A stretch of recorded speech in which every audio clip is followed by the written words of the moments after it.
Guys, welcome to the pod. Richie Raymond, Hey. comedian, improviser, host of Richie's Mafia Game, OMG. general hot guy, and one of my favorite Instagram follows. And I have a movie coming out. No. One day. I was so excited.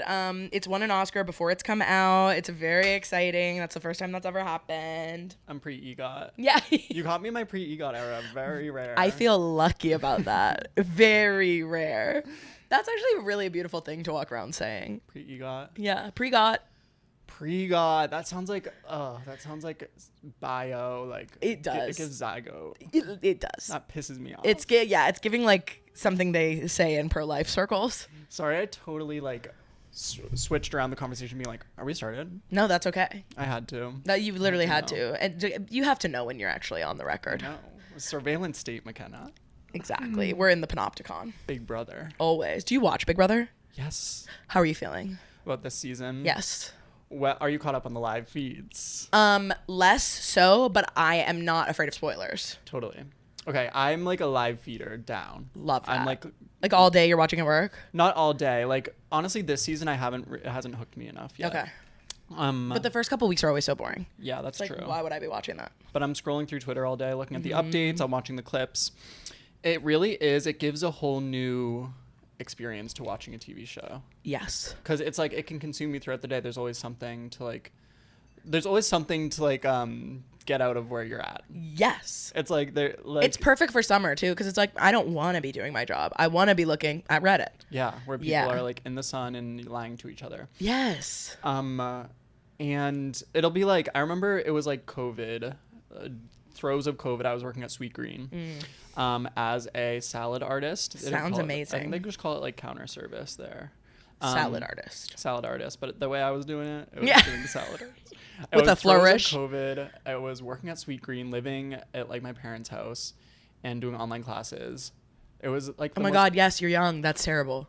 It was the most awful era. You guys It were is so terrible. unlucky. I was 24. I got all the fun stuff out of the way. Oh my God. Well, I would want to be in honestly high school when COVID happened. You would have? I would have liked that.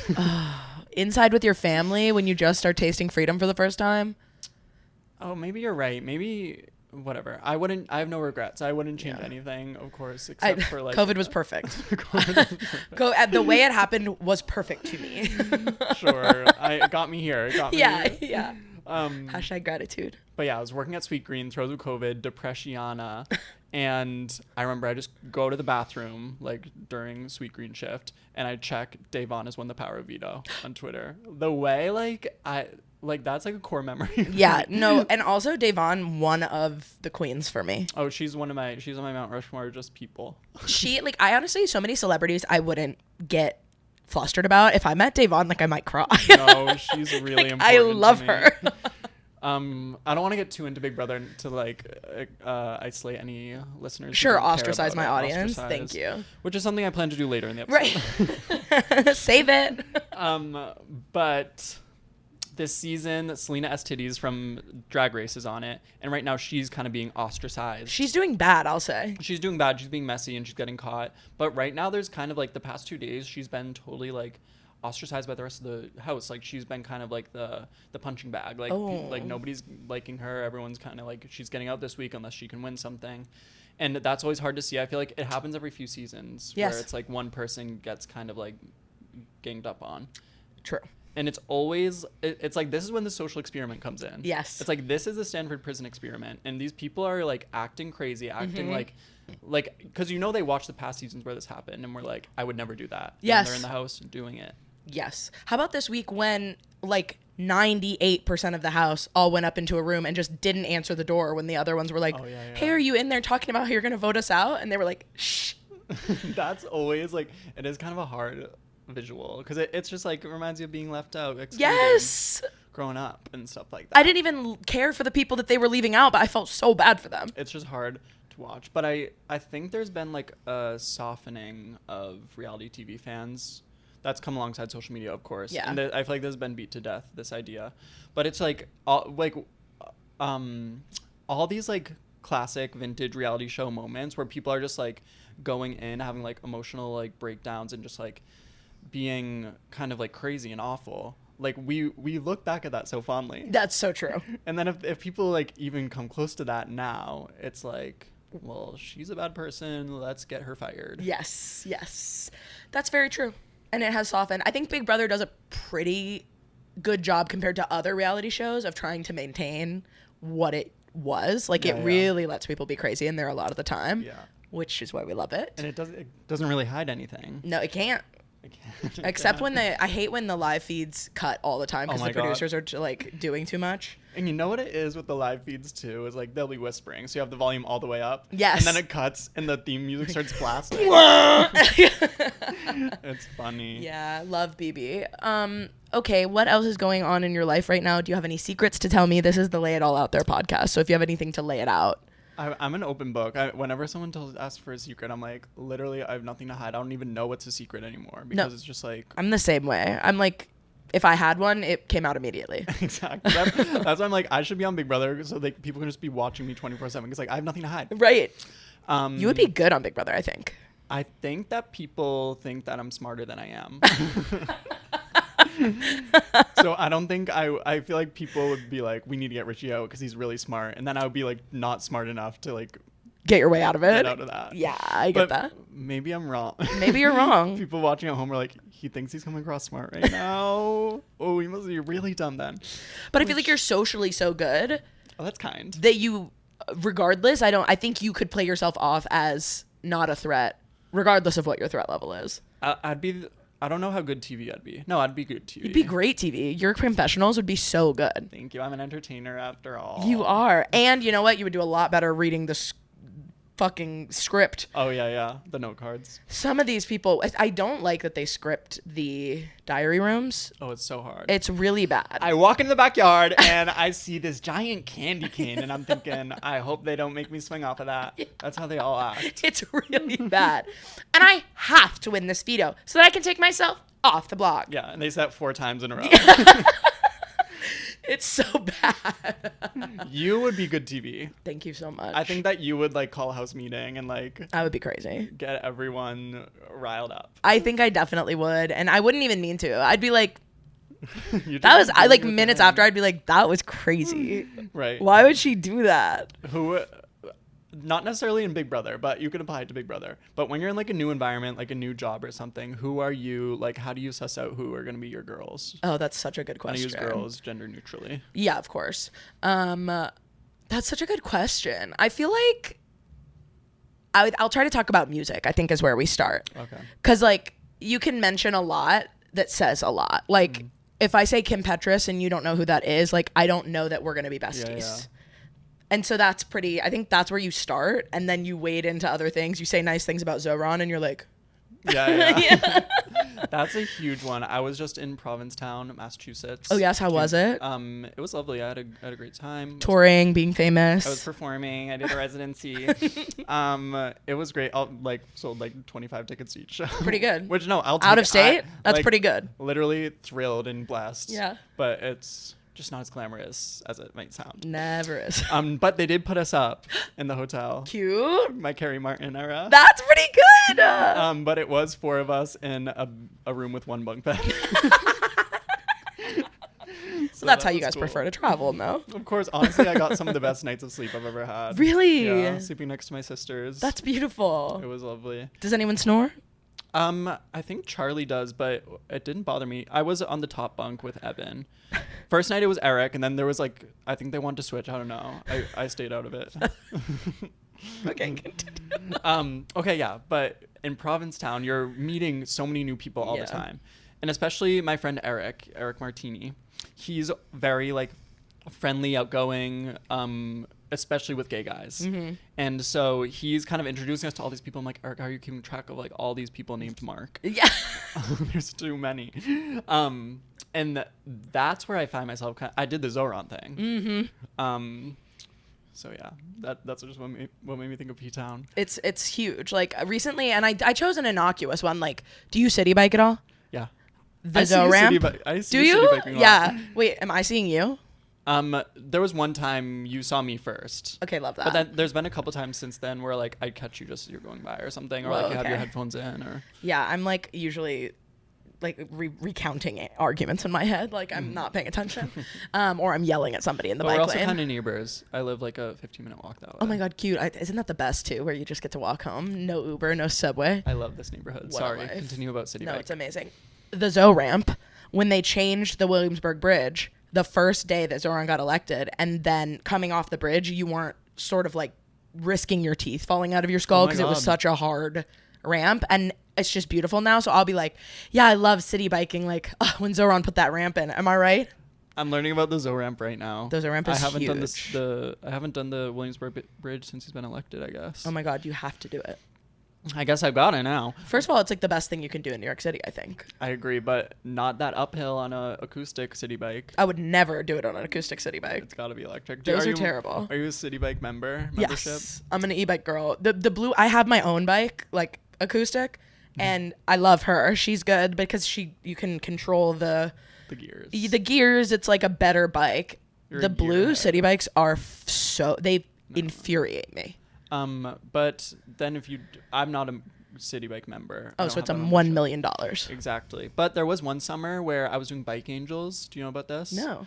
So I got the free trial for the city bike membership. Okay, beautiful. And I hope this is not really boring, but I'm going to say it. It's actually a pretty cool system. I think that people can learn something from it. So I got the free trial, and then there's a thing called Bike Angels where if you drop your bike off at certain docks with not a lot of bikes, then you can get points. That's cool. And so I would just take like one night a week. I would like bike around, like moving the bikes around so that I get a lot of points. Yeah. And you can use those points to extend your membership. Oh, that's cool. So I was doing that. I did like a year of that. And then I just like, I think winter came and I was like, I'm not doing Bike Angels anymore. Yeah. But it's like, you can only do it once. Oh, and then it's over. Because that was my free trial. Wow. Yeah, I did not. So yes, Bike Angels was awesome, an awesome era of my life. I thought it was sort of like motorcycle gang type deal. Bike Angels. You would be good at that. A motorcycle gang? Yeah, and you would look good in a leather vest. Should have seen me in P-Town. No, I wasn't doing that. No, that doesn't strike me as your thing. Leather? I mean, I don't know. I don't think it would suit me personally. Yeah. I don't know. In my mind, only old men are leather. Yeah. Is that true? I feel like, you think like the big old, like... Yeah. Like a leather daddy type deal. Daddy, yeah. Okay. Cool. Thanks. Thank you. Which I can get into, but I just can't be. Totally. I would say we're aligned on that. Okay, great. Thank God. Now we can move forward. Thank God. Do you want to answer some questions? Absolutely. Beautiful. The themes today are comedy, self, humanity, art, and relationships. You choose the order. Exactly. And I'm loving the colorscape. Me too. Wait, these are like all my favorite things. Family and friends aren't up there though, so missing some of my favorite things. But we do actually have family is one of the things. Relationships though, they're involved in relationships. Yeah, true. Family and friends. Yeah. I'll go with that one first. Okay. I have it on my phone. That's the one that's on the back of that one is not real. Okay. I'll pretend. Okay. Pew, pew, pew, pew, pew. I'm like, who is this for? This is kind of juicy. I know. Wait, what's the one on the back? You've been in a few long-term relationships. Oops. Do you think that's your preference or something that just happened? I wonder who I was talking to. Bonus question: are you monogamy pilled? Whoa. Are you monogamy pilled? No, certainly not right now. No. Do you think long term you'll be a monogamy pilled? There's no way to know. Never say never. So true. But I like to think, I don't know, the way my brain chemistry is right now, I'm like, I don't think I want to be tied down to one person forever. I love that. Yeah. Personally, but everything's subject to change and nothing I say means anything, and take it all with a grain of salt. I love talking to comedians. Like, no, we're all just like talking. And I'm like, whatever. Yeah. If I said that yesterday, you can't take that seriously. Okay, relationships. Okay, I was looking through your Instagram today, thinking about the questions I wanted to ask you, and Mafia Game had me thinking about betrayals. Okay. What is the worst betrayal you've ever experienced? Oh my God. Starting really hard here. Let's start with the American government. Oh. Start there. Say that. The institutions that be. I have to think about this. I'm fortunate enough to have not experienced a lot of like super active beefs. I guess there's one that's kind of recent. Tell me. someone who I used to be close with, we kind of had like a friend breakup, but it was a very cordial friend breakup. It was just like, hey, I needed like time away. And I was like, totally. And then, but it was kind of like tied to something else. It was like, I need time away from this thing that we do together. And then I was like, totally. And then it kind of like, we like drifted and it was all good. But now I keep hearing like gossip around town, like that he's talking shit about me. And I'm like, aw. He should cut that out. I know, I agree. It's kind of a bummer because there's no bad blood on my end. Right. And then I'm like, I guess that's a betrayal. Yeah. Oh my God, I'm so messy for bringing this on the podcast. But it's interesting too when it's like, there's been no like data points to lead to like a increase in how much they don't like me. Totally. Which makes me think that it's internal. It's not about me. Yeah. So that helps. That's good. And that's honestly like a really chill biggest betrayal. No, like I agree. Yeah. Not to minimize your pain and suffering in this moment. I'm very grateful for that to be it. But yeah, I mean the biggest betrayals are just like the world and fucking society. Like shit. Like shit. Like no, like I come into the world so like a bright-eyed bushy tail and I'm like ready to give this place like my all and just like live out my dreams and show the world myself, and then it's like lettuce virus diarrhea. It's like wildfires and you can't breathe. It's just like by the way, like yeah, you can't eat plants and meat costs $47 a pound. And I can drop names. Trump. I could. If I was going freaking crazy. Have you had betrayal? I guess also, I mean, yes. In high school, I think it was like on like my rowing team, there was a lot of stuff like that. Like one time I believe at one of my birthday parties, my friends we had like smoked weed one time because we were all on the rowing team. We were terrified of our coach finding out. Like, you got drug tested? No. Like, did they even like hold it above your head like, and we might drug test you? No. Wow. There was no reason to believe that they would find out, like, but our coaches were really, really vindictive, mean people. So if they did find out, like, you really were in a bad situation. They hated me already, so I was sort of like, what are you going to freaking do? Yeah. But so for some reason, this was at my birthday party, my other friends, like, they thought that they were finding out that I was like blabbing about us doing drugs and that that people were finding out and that my coach was going to find out. And they thought that I was the root of this. And I was like, I'm not a cop. No. And also I don't talk to that bitch. Like, I don't like her. Why would I be telling her stuff about bad stuff that she didn't want me to do? Yeah. And they didn't talk to me for like months. Oh my God. Just because of some story they made up. Yeah. And it was so weird. That was like a big, kind of like what you're saying too, where you're like, I didn't do anything. I literally didn't do anything. This is wild that you have decided this. That's what, it's always internal. Yeah. It's always a them thing. And especially when you're younger, I think you don't know that. So then I'm like searching for stuff like, did I do something that like I thought was chill and it wasn't? Like, was I talking somewhere and she was standing in the woods and like heard me? Like, I couldn't figure it out. But it like standing in the woods. That's a specific imagery. She might. Was there an instance that you're thinking of? We are like our boathouse was in the woods. Oh, okay. So like you could be like, people would go pee in the woods and you could be hearing something spooky. Yeah. We rode out of the Jewish Community Center, and one time, like, what can only be described as an old Jew and a young Jew came out of the woods and pointed at us, and the old Jew goes to the young Jew. He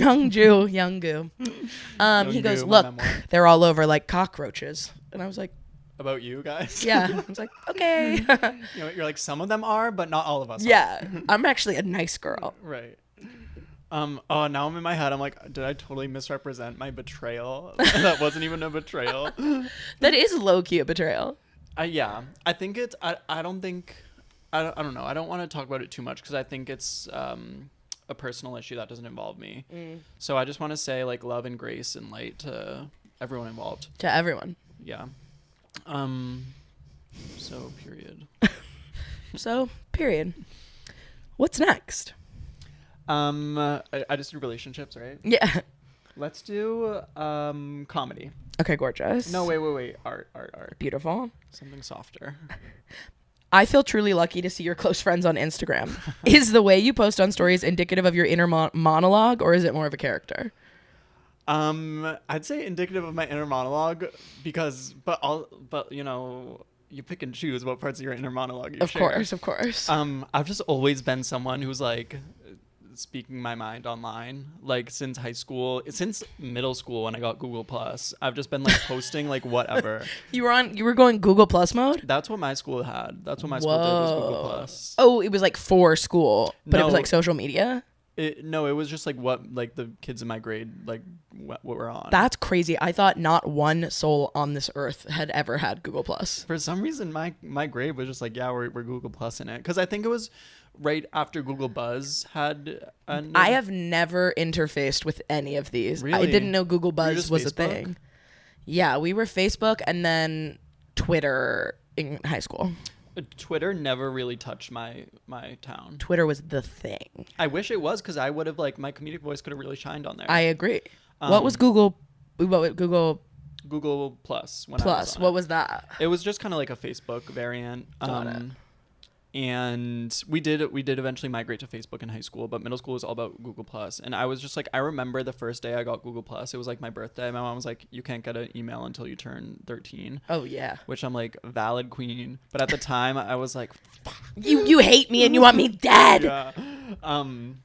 And I remember the first day I posted probably like 15 posts of just like me like stuff you'd been holding in. Yes, exactly. And I remember the outfit I was wearing too, because I kept posting like pictures, because like I was always on just like an iPad like playing with Photo Booth. Hell yeah. So it's kind of the most fun you can have. My close friend story, it's kind of turned into, I feel like it's kind of like turned into like my comedy outlet kind of, where I'm just like I'm performing myself. Yeah. Which is what stand up and comedy is. And yeah, I feel like it's just a fun outlet for me. I feel like there's something about it where I'm good at expressing myself. Yeah. On that forum. Instagram stories is my favorite place to do art. I really do. It is. It's my palette. I love it. When I travel, especially, I'm on there all the time. I'm the funniest a person can be when I am free and don't have a job and have time to focus on my Instagram stories. That was me this past week when I was in Provincetown. That's so awesome. I was literally posting stuff like that I've never posted before. I was posting stuff that like you would never imagine. What's the loopiest, craziest stuff you posted this week? Well, I talked about like the idea of like me having sex on my public Instagram story for the first time ever. Brave, congrats. Thank you. I posted something, it was like your second coming out, kind of. Pretty much, yeah. Because I don't know, you have like family and cousins. No, of course, the first time that I posted something crass, especially about myself, not about other people, I was like, you have a horror story, right? Of course. Yeah, of course. The listeners know. Yeah, all the time. Like, yeah. Okay, wait, where was? Oh yeah, I posted about there was this underwear party. So in Provincetown, it's like an alternate reality where the social contract is totally different. It's all gay guys there, and it's kind of like anyone's fair game. It's really like a mind fuck, because it's kind of like a city based around like your sexual identity. A city. It's a charming little beach town. Yeah. So I was at the underwear party, and I just didn't score. Like I was like doing laps in my underwear, just like strutting, showing off the merchandise. Of course. I kept saying that in my head when I was walking doing my laps. I was like, let me just do another lap, show off the merchandise. And I just couldn't find, like, there was like, maybe I'm pretty picky. Okay. So, but there was still like a handful of guys that I was like trying to like make eyes with who like couldn't care less about me. And then I was like, damn, I didn't score. And then I was like, wait, but I just remembered like STDs exist.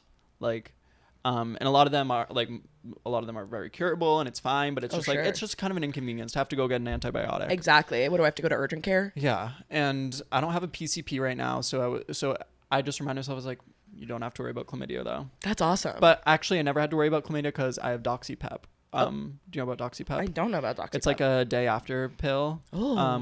It stops, I think, chlamydia, gonorrhea, and syphilis, I believe. Whoa, those are good ones to get rid of. It's really a huge feat, I think.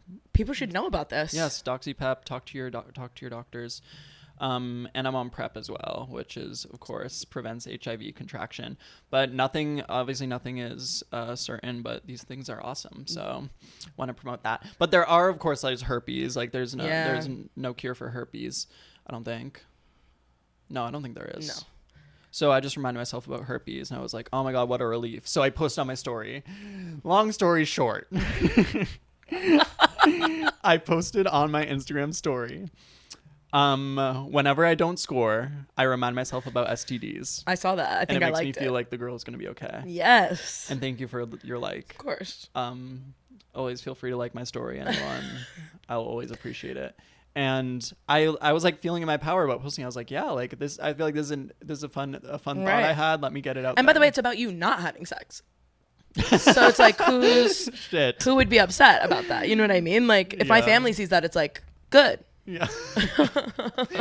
Good. I'm being safe. I'm being awesome over here. And it was funny because then the next day I posted some bullshit about like closing out of ads on your phone. Yeah. And now it's really hard to close out about ads on your phone. I was so in my head about posting that. I was like, oh my God, nobody's going to find this relatable. Like this isn't true. This is just a Richie problem. And I was so nervous about that. I just thought it was funny. I was more nervous about the closing out of ads on your phone than. Well, because I mean, to be outward about yourself, to be authentic is always good, but to be boring, like if people don't like it, like that's a sentence worse than death. Or unrelatable. Yes, but closing out of ads on your phone is hard. Thank you. It really is. They're getting smaller. They're getting smaller. Way smaller. And I'm always getting Temu. Are you getting Temu ads? I'm not getting Temu ads. Or the worst is when you accidentally click the ad, it opens Safari, and then it goes from Safari to the App Store. Yes. Now it's like fuck. Now now I'm in a hole. Now I'm in a hole of apps. A hole. I'm like, it's disgusting. What's happening? Yeah, I really actually do hate that. Or when the X is in the middle, but then it turns out the whole screen is an ad. So wherever you click, now you're in Safari and then the App Store. God. Pisses me off. Pissing me off. Once I have like more money, which I want to get out there, I don't have a lot of money. So if anyone wants to change that, I'm open. He's a really good candidate. Once I have more money, I'm getting Grindr Extra. Hell yeah. Hell yeah. Is that what it is? It's extra? It's called Grindr Extra. Cool. XTRA. XTRA. Super. Those ads are extra. It sounds like tampons. It does. All the dating ads. Maximum absorption. Yeah. So yeah. Sorry I'm rambling. Sorry I got on a podcast and just fucking ramble. Sorry to come on a podcast where I'm the guest and the whole entire point is to talk and then I talked. So that was my art of Instagram story. Thank you. And how do you treat Instagram stories? I think similar. Maybe mine is a little bit more of a character just because I'm like at this point a little bit too aware of the number of followers that I have amassed kind of quickly. And sometimes I'm like, but which is crazy because like my friends are the ones watching it. Like they're the only ones who give a fuck. That's true. Like my stories is definitely like for my friends. Okay. Cause I'm sure listeners can go look me up and change this, but you're on like a different level than me social media wise. So I'm like, I don't know how it works from your POV. Like, what are your average story viewer numbers? It totally depends. Like if I post something, I don't know, like if I post something about my life and it doesn't have like if I just post like a story flyer, it's getting like 400 views. But if I post like, if it's a photo of me or I'm saying something that people are angry about, like, 5 or 10,000, but it is that different. Wow. So you never know. Yeah. Stories are like grid posts get about the same. It's like more predictable. Stories are like, it's over. Yeah. Also though, I think if you follow somebody online for videos, you don't like need to see their story. It's not coming up. True. So I'm like really chatting to my friends. Video girl. I'm a big video girl. Queen of the video. I struggle with front facing. I'm always just like, I don't know, whatever. I don't want to get into it. I want to talk about it. It's really foreign. It's a weird thing. It took me a long time to get used to it. I think it's just like I really want to be able to edit myself in the moment. I edit the videos. Okay. I like ramble for 5 minutes and then edit it down to a minute. I'm just like okay, that's an interesting concept. Because whenever I'm like posting, I'm always like, or whenever I'm like trying to take a video of myself talking, I'm always like, there's a better way I could have said this. And unless I'm like repeating over and over like 1,000 times of me like saying the words and the way I want to say it, like I think I'm too perfectionist with front piece talk to video. That makes sense. I will just repeat the same sentence 5 times and then I'll use one later and cut out the rest. Smart. You know what? By the time this is released, maybe I'll be a whole new girl with 500K. Probably. I think it could happen for you in a moment. It seems to happen overnight. Perfect is the enemy of good. I'm always saying that. Compare and despair. Exactly. I like compare and despair so much more than comparison is the thief of joy. No, it's so much better. Comparison is the thief of joy. No one talks like that. Exactly. The thief of joy. Compare, despair. Compare and despair. It's it concise. Rhymes. It's boop, boop, boop. You get it. But it's like the thief of joy comes at night. You suddenly have a top hat on. It's like really odd. Where'd you get that cloak? Like the thief of joy. I'm Candlelit. What's the best Halloween costume you've ever worn? Last year, this past Halloween, I was Frankie Grande. That's really good. It was kind of a niche, like just like some like red carpet look he did. That was body paint. That was really the fun rainbow to body do. paint. It wasn't rainbow. It was like a feathered sort of like. He loves a feather. Look. Yeah, it was cool. I think it's great we have someone so flamboyant in the zeitgeist. I think it's good to know what like the far ends of the spectrums look like. Absolutely. You know what I mean? Visually. It's like, yes. It's like you're really pushing boundaries, and I love that for you. But obviously, I couldn't stand him on Big Brother. No, terrible.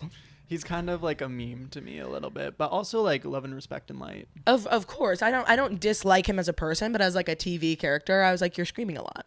Yeah, and I feel like he was just like the way he was on Big Brother. He was always like being annoying. Like I don't know, whatever. He's an annoying guy.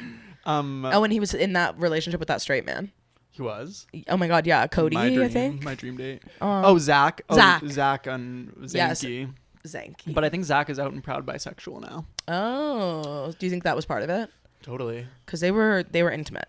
Big Brother Canada had the best gay like flirtationship, flirtmance. That's exciting to me. It was really good. It was like a straight guy, and he was kind of using the gay guy for strategy, but like they had such chemistry. They fell in love. They had such chemistry, but the thing was, he had a showmance. So it was Big Brother Canada 5, where it was William and Kevin. Kevin is from Big Brother Canada 3. He was a returnee. So Big Brother Canada 5, it was like fans versus favorites, like half returners, half newbies. Kevin came in like 7th or some shit on Big Brother Canada 3. And then they bring him back for Big Brother Canada 5. And he got a girlfriend from Big Brother Canada 3. And they were still together going into Big Brother Canada 5. But I guess he got permission from her to like use like all like flirting for for the game purposes. This is not a good idea. And him and this gay guy, like they were always cuddling. I'm pretty sure they did hand job. They had to have. I think there's a video of them doing like hand job stuff. Perfect. But it was so fun to watch. It was such a thrill. William and Kevin won the season. I'll be watching clips. Yeah, Big Brother Canada 5, honestly, if you're going to watch one Big Brother Canada season, I'll do that one. Honestly, I think it's better than most, if not all, modern Big Brother seasons. Big Brother Canada 5. I ride for Big Brother Canada. It's coming back. Okay, I'll get into it. It's really good. I'll do it. I love that kind of stuff. The showmances so far this season, I'm not enjoying on the U.S. version. Lyric and Rome. Fucking. Well, on day 2, they start kissing, and they're saying, I love you. I'm so bored. I'm so bored with these people. I'm kind of liking Lyric. I think she's kind of funny. She like is such a cartoon of a little brunette. Like there's this like meme or this clip going around on Twitter right now. You scroll through her, you scroll through her TikTok. She makes the same video 20 times and just posts it back to back to back. So it's you scrolling through the her TikTok page. It's the same thing over and over. It's her so being funny. A lawyer like is not computing for me. I literally forgot that. Like she's from Hawaii. Her name is Lyric, and she just is like floating through life, and it's like she talks like a little baby. I don't know that I would feel comfortable with you as my she's literally like defense attorney. Kristen Milioti's character in 30 Rock. Do you know what I'm talking about? Oh my God, yes. Yeah, that's what she gets. That's yes. And her finding Rome immediately is like so boring because it's just like, yes, this is this real, or did you just like the second you got in, you're like, I'm gonna find that guy and just get into a romance with him? Yeah, well, that seems to be the only way that like that type of girl finds any success on these programs, is like to have a man be her shield and like take her to a certain point, and then she's such not a threat that she just sticks around until the end. Totally. I know it, and it's unfortunate. It is unfortunate. If she's a lawyer, she is smart. Like, let's get going, girl. But I feel like it's hard for her to get any agency otherwise in the game. Right. Anyway, I could go on and on and on. Me too. I love that stuff. Ugh. Okay, what's next? Let's do comedy. Okay, beautiful. Oh, wait, I won't. If you had to write the Gay Guy Improv Bible, what would you make the commandments? Yes, and of course. Yes, and. Yeah. Yes, and. Yes, and. And then I would say, I feel like it's just about, like, I do it with my best friends. Gay Guy Improv. You guys are so fucking funny, the four of you. Your videos, you're just so funny. Those are my girls. I did just spend a week straight with them. So you sort of want to murder them right now? No. It's just like, I guess I'm still kind of in it. Like, literally, I got back last night at midnight. And then I went to work. Thank you for coming directly here. Of course. It's kind of fun to be in just like go mode. I love that. And then I'm going to like go home and just like dig in my butt or some shit. Start digging in your butt, my twin. Pussy and just have fun. Okay, yeah. I think yes and so then funny. I'm gonna say do it with your friends. Yeah. Have sisterhood with them. Yes. And just like hang out with your friends and see what makes you guys laugh and what your shared sense of humor is, and then try to bring it on stage. Yeah. I think that is the thing that is so delightful about you guys, and it's so fun to watch you because you have created this little world and you're clearly in your Venn diagram in the center of what the four of you think are funny. Yeah. Because also you guys are pretty different comedically when you're separate. Totally. And then you just have found this sliver and you clearly just literally think each other are so funny. And that is such a delight to see people do. Totally. And I think that's also what makes it work, is that we all have our different sort of outlets. Obviously, like at the end of the day in the industry, it's like we're all gay guys. We're all going to be like going for the same roles, so to speak. Like we are each other's competition, but it doesn't feel like that. Yeah. And the way you guys are doing, it's like, what if we held hands and actually did it together? Yeah, exactly. But maybe that's just because I have like 40K followers less than all of them. So I don't feel the competition. They sort of are doing like social media crazy style. Totally. Oh my God. Maybe you got to get on your front facing grind, girl. I know. Evan, it's funny. Evan would like step away during P-Town just to like go on like a morning walk, and then you check their TikTok. Yeah, it's like 10 videos of like, oh my God, you were thinking all this. It's so fucking mortifying to be on a group vacation and it's like, I actually have to go work. What's the work? I have to make a couple of videos next to some palm trees while you guys are at the beach. Like, it's so terrible. And then you come back and they've already seen the videos that you just made. It's like, I have my tail between my legs. So you're on the other side of it. You're on the Evan side. Yes. Respect. It's mortifying. But it's there's nothing to be ashamed of, I think. It is what it is. But when I hang out with like normal people, non-comedians, no. like, I'm sorry guys, you knew me before the fame. That isn't impossible. How do you deal with that? Like your non-comedian friends, like what is your vibe with them? I think, well, our relationship isn't different. Like, I'm not famous and I don't want people to think that I'm famous, like that I think I'm famous, but like we're trying to be. Yeah. And that is more present in my relationships with comedians just because we're all so aware of it. But when I'm with my friends, like from college or whatever, I was just like a journalism major. Like we're just like buddies who play cards and stuff. And I don't even know if I don't think they like watch my videos like that, which I hope they don't, like, because I'm going to tell them the same stories. Yeah. So please don't, because what would we talk about? But yeah, I think we just kind of, it's mostly not part of it, which I really like. I don't always want, it's really nice, but when I meet people in comedy circles and in New York media circles, kind of the first thing they say is like, I see your videos, like they're so good. And I'm like, thank you so much, but I sort of wish I was dead in a ditch when you say that to me. I wish you didn't. Yeah. Mute me, block me, kill me. I have noticed with like my close friend stories and stuff, is like my closest friends, like my siblings and like my roommates and stuff, they are never like interacting or like with close friend stories, which is like power to you, love you, never change.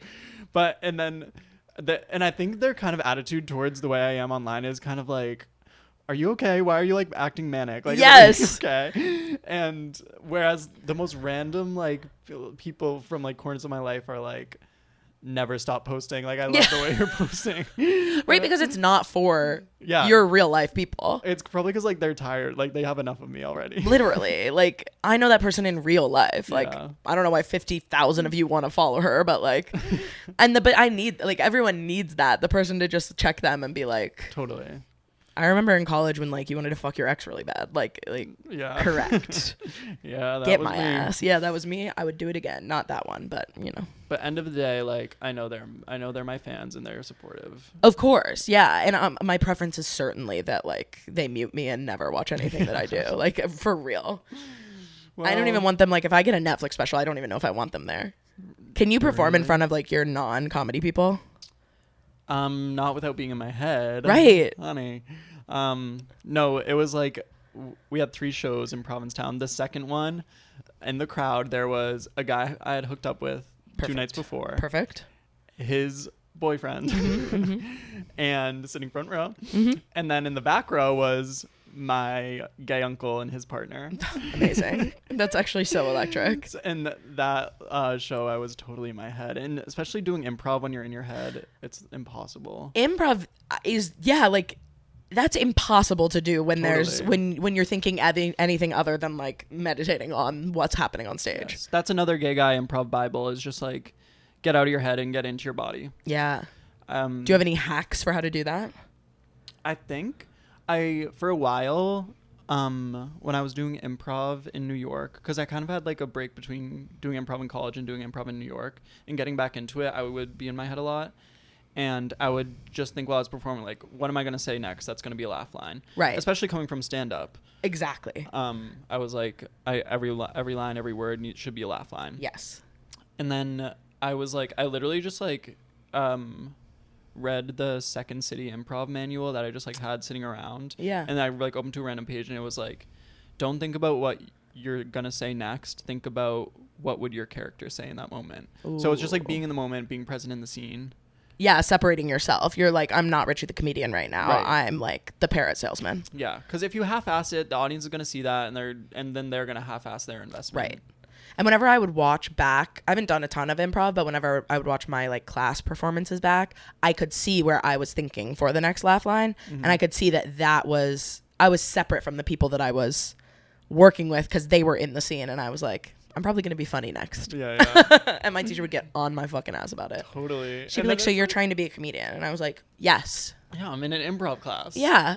And notice I'm the funniest one here. Yeah. And look where I am now. Yeah. Oops. Yeah. Do you have like a preference between improv and stand-up, or you're like, both are my children and I love them equally? It ebbs and flows, of course. I would say right now it might be improv, just because I haven't been feeling that inspired in stand-up recently. Like, I haven't written any material that I'm feeling super, like, excited to perform. But then, of course, when I have some new stand-up material that's, like, killing, I'm like, yes, let's hit the mics. Let's do the rounds. Put me on your shows, blah, blah, blah. Yeah. But right now it's improv. I just love performing and being on stage as a whole. Yeah. Can't get enough of this stuff. Can't get enough of that stuff. What's next? I'll do humanity. Let's get into it. Bing. Sound effect. What is a trait you would wipe from the human race if you could? Greed. Nice. I feel like that's like the obvious answer. That's a good one. That's just what came to mind. Let me think a little deeper about it though. A trait that I hatred. So yeah. Say less. You're so woke. A trait, I think, like, you know what I don't like is like secrets. Oh, agreed. I'm like, oh my god, how fun would it be if like secrets didn't exist? I know. I'm like, why not just like be open and honest? Like, literally. I remember one of my first like gay experiences. I was like lied, like it was like a grinder guy, some like guy who on his profile he said he was 44, and then like at work the next day I'm like doing a deep dive on like the phone book website, and I found out he's 58. Different. It's very different. And I would just never consider that someone would lie. I'm just like, why would someone lie? You're so mean. But then in hindsight, I'm like, of course he's gonna lie to try and get more like young men, young naive, gay boys like me to come into his house. But I don't know. I'm just like, I'm not someone who like I'm not a super skeptical person. I'm just like, I'll take what you give to me and move forward. I kind of agree, and it makes me very bitter when somebody makes me have to be that. Because I'm the same way. Why would you lie? Yeah.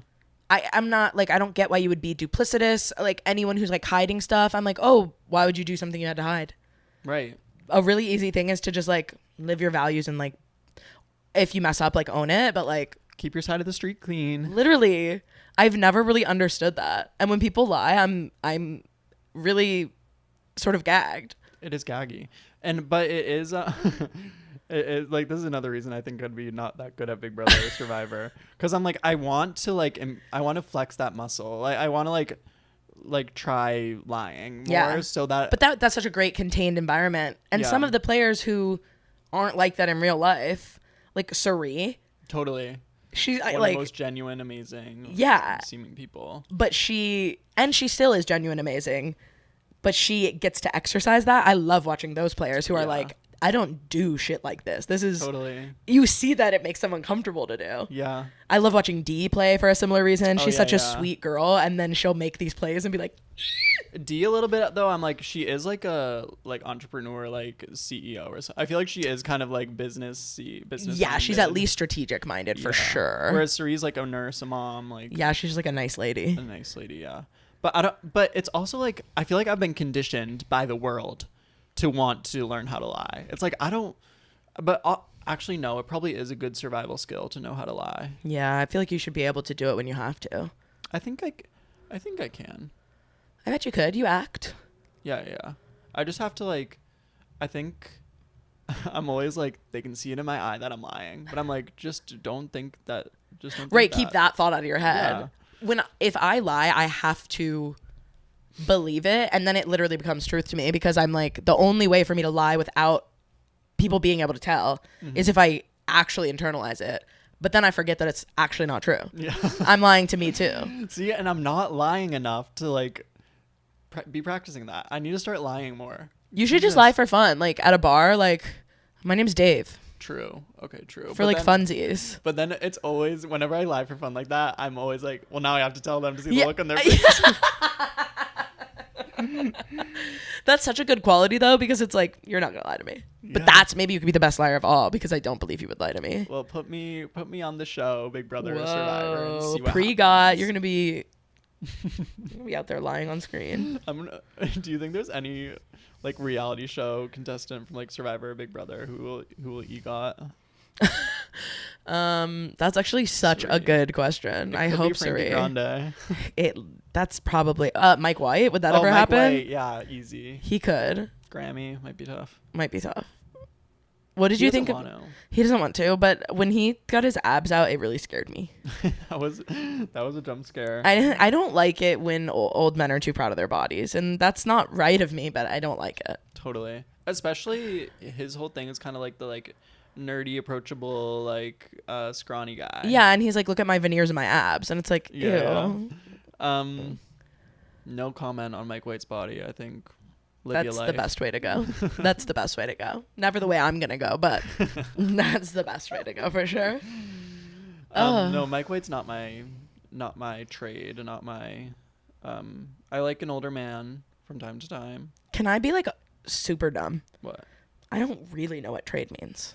Trade is just, it's evolved and it's kind of like meaningless now. Okay, good, because what I understood was that it's like a straight guy or a straight looking guy at least. Yeah. Who does gay sometimes. Yeah, it started. And I hate to be like the white gay guy explaining trade on a podcast right now. I literally asked. Sorry about that. No worries. But it started, of course, in like drag communities and like trans woman communities of like the straight men that they would hook up with who were like closeted and like DL. But now it's just kind of like, I feel like RuPaul's Drag Race had a huge influence on it because people would talk about trade of the season, just being like, who's the hot guy out of drag of the season. That feels problematic, yes. Well, yeah, because that would always be a conversation on Drag Race. Is like, it's kind of that's like not who's what trade means. Blah blah blah. Straightest, right? At that point. Yeah, like who's like the most handsome man. Yeah. Yeah. But I don't know. I never viewed like who's the hottest guy as that problematic. I think it was just a fun game they'd play on the first episode when they were getting out of drag. Okay.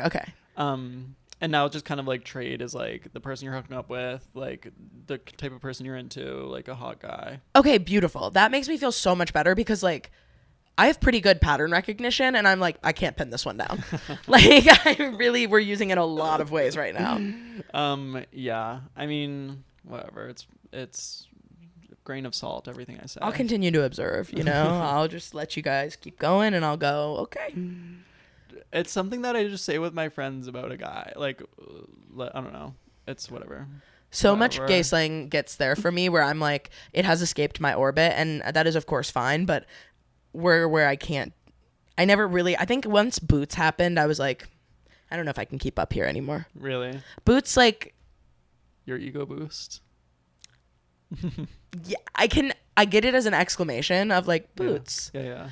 But then when we went Boots the house down and we started going further than that, I was like, well, I think Boots came from Boots the house down came first. I think came first. I think it did. I don't know anything. I don't know. I'm not a historian, and this is also like honestly not my vernacular. Totally. To be thrown around. So totally true. So apologies there. Great disclaimer.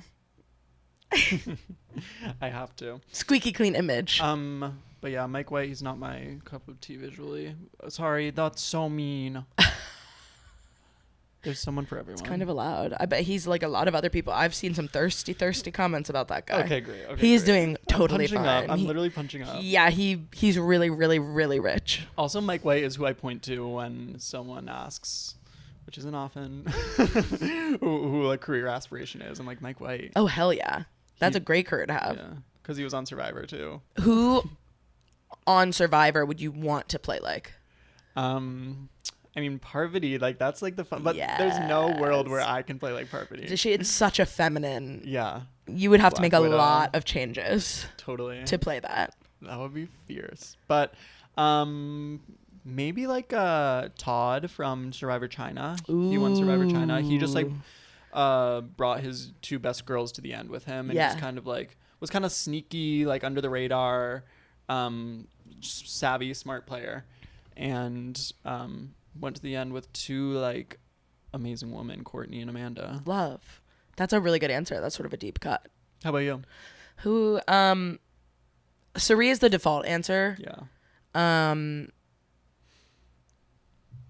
Also Michelle. I want to give it up for Michelle Fitzgerald, because she's just like pure social queen. Yeah. Like she's smart. She's got a good head on her shoulders, but it's just like people want to see her win. Exactly. And that's something you can't really learn. That's so just true. Something that you have or you don't. You just have, yes. Yeah. I do think Saria is the right one because I think I would operate socially much like her, and I would try. I think I'd be really good at water competitions, but otherwise I probably wouldn't be amazing. So I would have to really lean heavily on social. And I think I do think. Yeah, I'm like I would break my ankles, I think. Oh. I would go hard and I'd really, but then I'd get caught in the net with the mud and then I'd be crying. What about like the endurance ones? I'd be good at those. Yeah, I feel like you'd be good at the challenges. I want to be. I'd be good at the puzzles, but I would try to downplay that for as long as I could. And I think I have influence sometimes the way Sari does, where we're just having a conversation and you don't realize that you just want to do what I say. Yeah. I don't know she's a Libra, right? I don't know. I think she is, and I'm a Libra rising, so. Oh, work. Sometimes it's that, like, that's that me espresso, sort of, you know? Totally. I also feel like you're, like, a team player. Like, you'd be someone people want on their team. Thank you. I would really try to play as a team for a long time, and I wouldn't do backstabbing earlier than I had to. That always makes me sad when people get back to Big Brother. Like Devins is already doing chaos plays too early in the show where he's like backstabbing people who were sort of riding with him.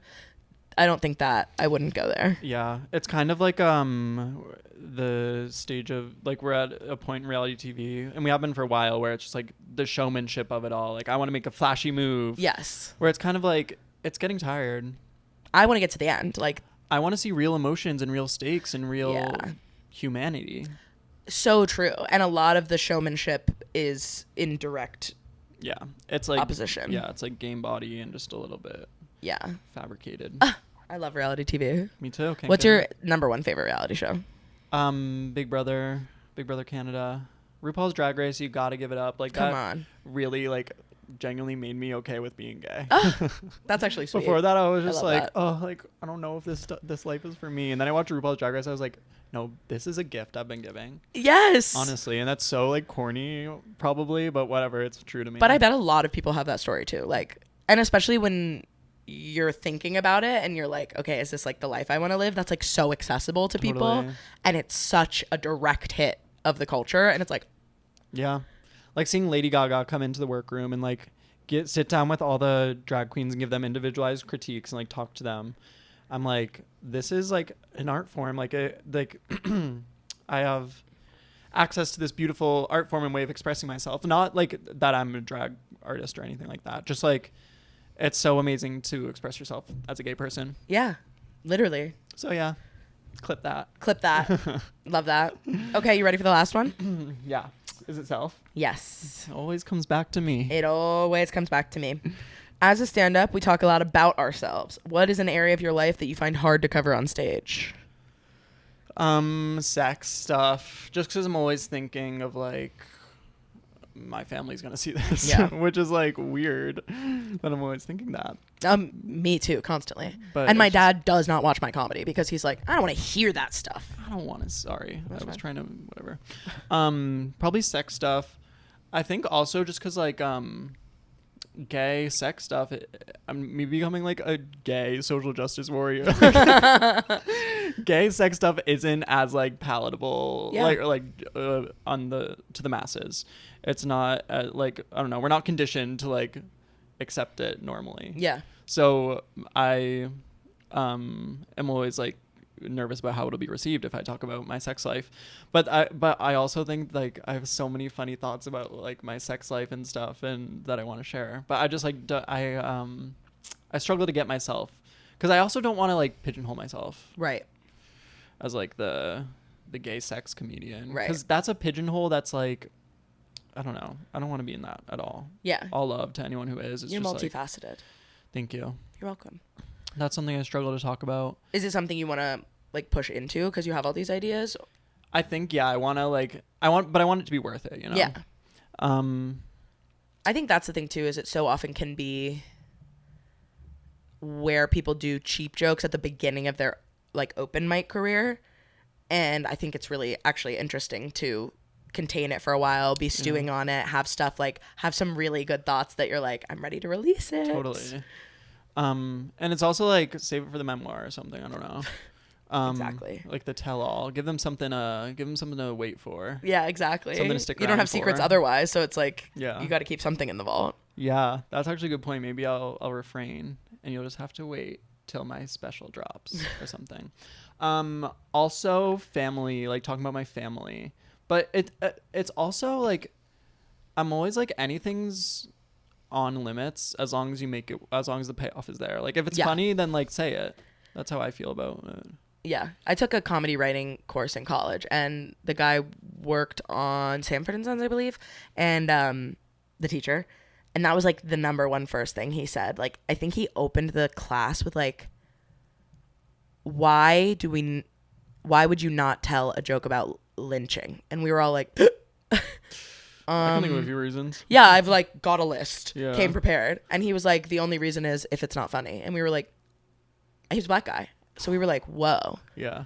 But that really did change things for me, where I was like, that's so true. Like, if the scale matches up, you can talk about anything. Yeah, just make it funny and make it worth it. Yeah, but make for fucking sure that if it is something super sensitive, that everyone thinks it's funny, or you're going to like, it has to be unimpeachable. And that's tough because you go to an open mic, you try out some material, it doesn't land. Oh, that didn't go how I thought it was gonna go. Exactly. All of a sudden, I'm canceled. I'm crucified in front of the entire Brooklyn No, that wouldn't happen. I don't think. I feel like people are pretty graceful. People are actually really graceful, unless there's like malice. It's obviously yeah, you're like a bad guy. Yeah. But yeah, that really changed things for me when I was like, okay. And I mean, I think you can see that in sort of the way I talk on the internet now. I really do believe that you can like lay it all out there. You can lay it all out there. Before you go, did you think of any secrets or things that you want to get off your chest? What's your message to the fans? My message to the fans is follow me on Instagram. I guess my secret is like, yeah, I want to be famous. But it's like, yeah, of course, who wouldn't? Like, what's your like in 10 years if everything goes like totally according to plan? What's it looking like for you? Oh my God. Well, where do I start? I'm a pop star. Yes. I'm on a world tour. I would love to be show running a comedy. Of course. HBO showrunner comedy. Yes. Give me the Rachel Sennett deal. I'll take it. I can handle it. You got it. No, I like to think I'm like a jack of all trades. I think I'm multifaceted. I think I'm so someone told me recently that I'm multifaceted and it really resonated with me. Sounds smart. I just want to be using all these amazing skills I've got to their full potential. Yeah. I'd love to be working TV and film as an actor, writer. Do you still live in New York? Ideally, yeah. Mm-hmm. I don't want to leave New York unless I have to. There's nowhere else I want to be. How about you? Where else would anyone be? Can you do your 10-year thing? Yeah. In 10 years, I think I want to have written a book. Like essays. I want to have done a special, perhaps 2, 3 even. Oh my God. Wait, are you writing like essays? I have like a lot of little pieces everywhere that I will put together one day. Cool. Yeah, like I have a lot of notes and you like mentioned Substack on Amelia's episode, and that I was like, wow, she's like scholarly. I read. I'm a reader.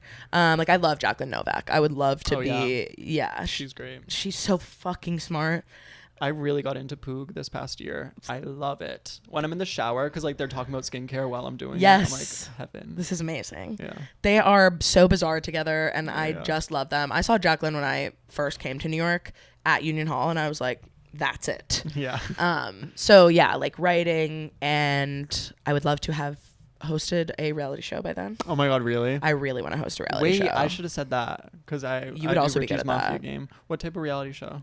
I could do a lot of things. My true dream is to bring back Queer Are You the One? Oh yeah. And that be good season of TV. In there. That's the best season of TV that's ever been made, in my opinion. Totally. Well, Big Brother Canada 5, you haven't watched. I haven't seen that one, but I'm sure it will be up there. But like, I love that their host isn't good enough. Terrence, whoever the fuck, Terrence J. Right? Who gives a shit? Yeah. No offense, Terrence. Yeah, no. He's bad. Who gives a shit? I'm really sorry about that.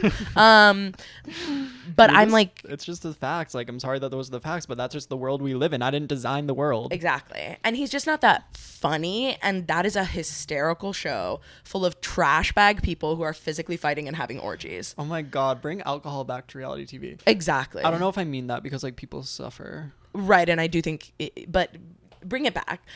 Like Love Island only having 2 glasses of wine. It's like, let these girls fight. We used to be a country. Literally.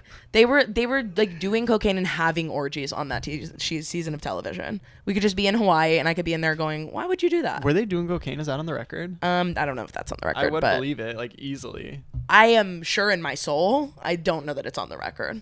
There was that one girl. What was her name? It was like... Oh, I don't know. I don't want to guess it. Noor. I just remember Noor getting so... Noor was a fighter. Yeah, she would get so, like, blackout and... Yes. Yeah. I love them. Like, it's all people who work like front of house at restaurants. Yes. Like, that is perfect to me. I think reality television, that's my problem with the housewives. While I still love them, they're trying to pretend they're not trashy. If you're on reality TV, you're like a little trashy. Totally. And own it. That's awesome. Yeah. Being trashy is fun. Yes.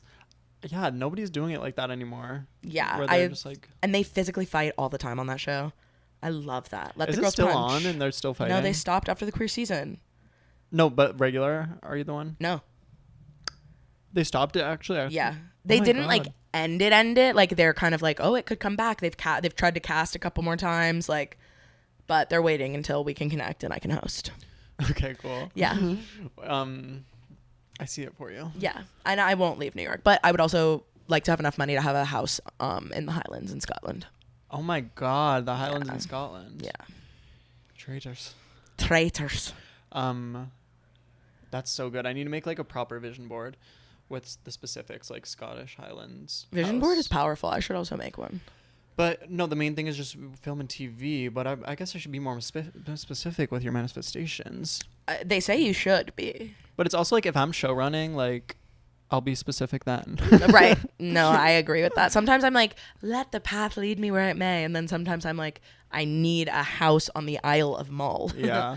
Yeah, that's where I should be specific is like the tangible stuff. Yeah. But the creative stuff, it's like I have it in my head. It'll be fine. It's all percolating all the time. I can't say it here because someone will steal it. Exactly. Do you have like a pilot? Like, have you written? Yes. I love that. Proud to announce I have written a pilot. Yay. I have a web series coming out hopefully later this year or next year. We haven't started producing it yet, but it's like written. That's awesome. And it'll be fun. It aligns with my sort of like Richie's Mafia brand. Okay, cool. Game show brand.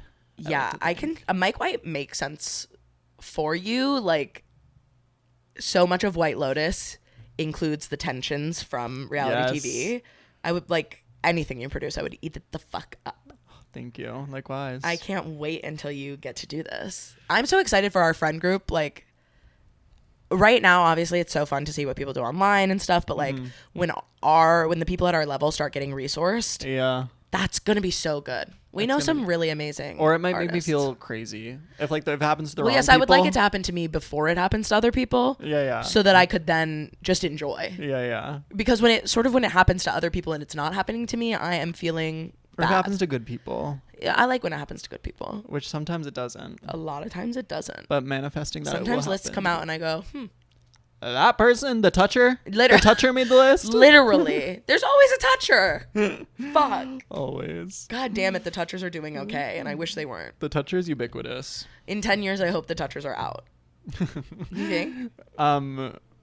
Oh, yeah. Manifest that. Yeah. Center of vision board, all touchers dead. And P-Town, Evan coined the tickler. That's scary. Which is just like another iteration of the toucher. That's really funny. I've been talking too much. I love it. Thank you so much for doing this podcast. Did I give you enough airtime? I'm sorry. No. If I really rambled. You are the guest on this podcast. Like, the whole thing is for you to talk. Put a mic in front of me. I won't stop. That's the idea. You're killing it at this medium. Thanks, girl. You're killing it. Thank you. I think you're the funniest boy in the world. Where should they follow you on the internet to see all your cool stuff? Richie Raymond on all platforms, I think. My Instagram's weird. It's like Richie_Raymond. Someone can help me out with that. And it's hashtag Richie is your name. Yeah, hashtag Richie. In my mind, so often I refer to you as hashtag Richie. I'm like, hashtag Richie has posted. It's for others more than it is for me. It's just like, I don't know. But yeah, Richie Raymond. Just look me up and I'm sure you'll find me. I get my link tree, linktr.ee/Richie Raymond. It's all on there. Amazing. Thank you so much. Thank you for having me. What an honor. Of course. You're an angel. Bye. Bye now.